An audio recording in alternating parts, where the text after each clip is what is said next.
سلام به همگی.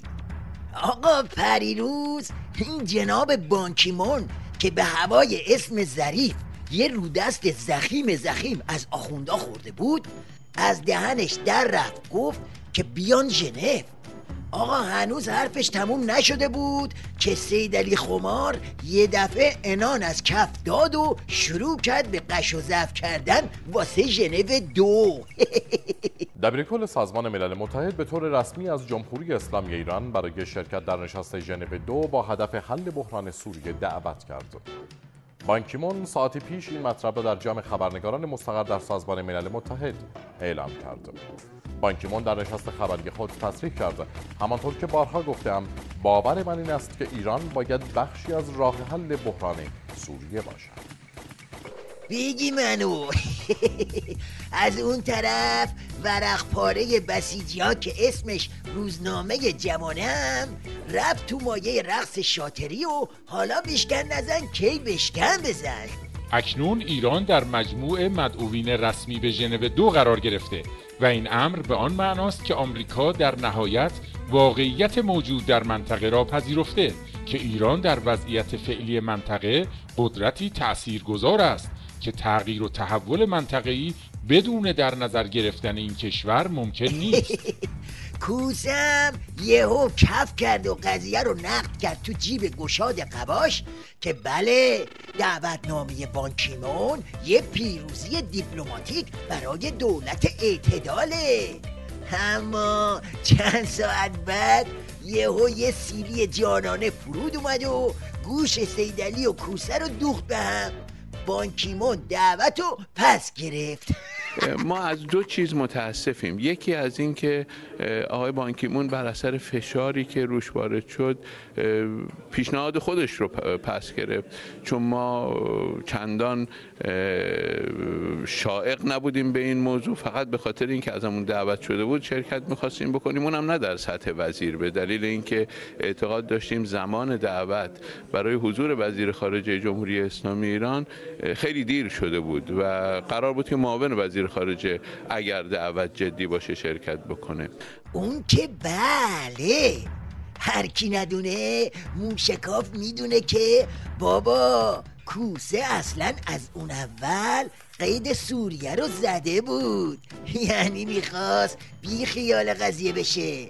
اما بعد که دید یه مال مفتی از راه رسیده یهو پرید و گفت انا شریک.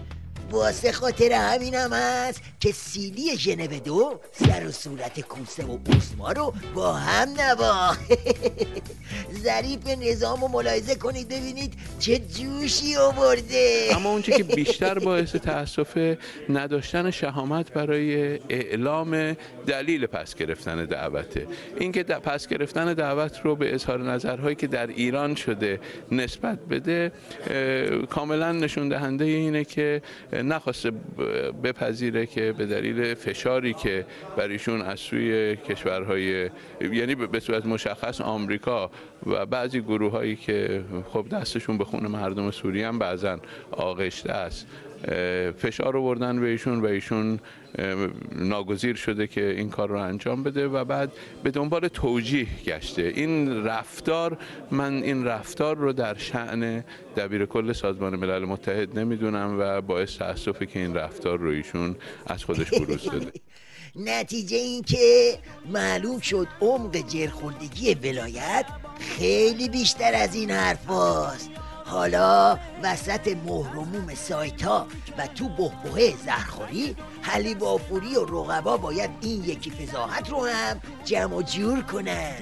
ولی فقیه که یه روزی میخواست دنیا را هپل و هپو کنه حالا دستش از سوریه هم داره کوتاه میشه. اگه دنیا دست من بود همه جا بسیج میکاشتم، اون بالا رو برج ایفل چند تا امامه میذاشتم. اگه دنیا دست من بود خیلی کارا رو میشد کرد، دیوار چینو میذاشتم واسه تفکیک زن و مرد. اگه دنیا دست من بود راستی که خیلی خفن بود، بهترین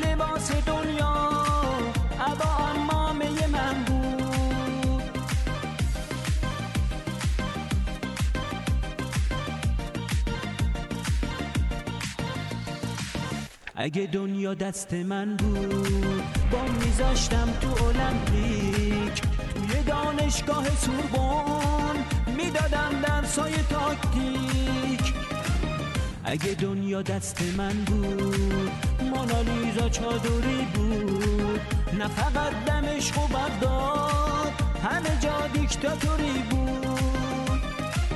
اگه دنیا دست من بود راستی که خیلی خفن بود، بهترین لباس دنیا عبا عمامه من بود. اینا همه خواب بابا، دنیا کدومه؟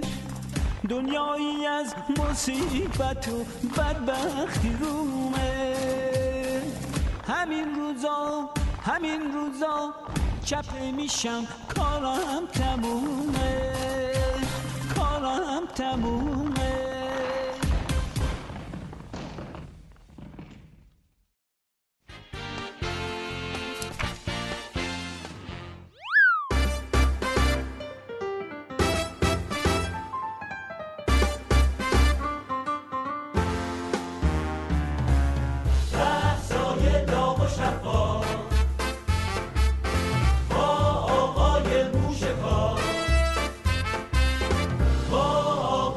موشکار